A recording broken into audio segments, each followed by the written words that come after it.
Very often we accuse other people of being in the wrong, and we sometimes forget that the problem is with ourselves.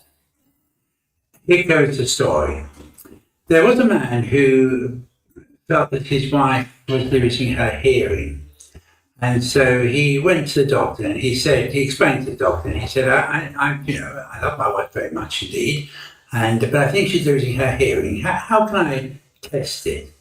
And the doctor said, well, one way of testing is to stand perhaps 40 meters behind her if you've got the space and ask her a question and then go, if she doesn't answer, go 30 yards, then 20 yards, then 10 yards and so on. And so you'll then see whether she can hear from a distance or not.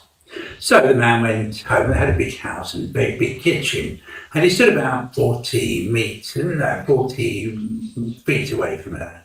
And he said, what are we going to have for dinner, dear? Because she was working at the sink. And there was no answer. And so he went 30 feet from her and he said, what are we going to have for dinner, dear? Still didn't take any notice. 20 feet, and he said, what are we going to have for dinner, dear? And no answer. He went 10 feet. And he said, what are we going to have for dinner, dear? And she turned around and she said, for the fourth time, I'm telling you that we are having chicken. Well, a simple story. And the fault, of course, was not with the lady's hearing, but the man's hearing. So often we think that the fault lies with others rather than recognizing that maybe, just maybe, it is ourselves that are at fault.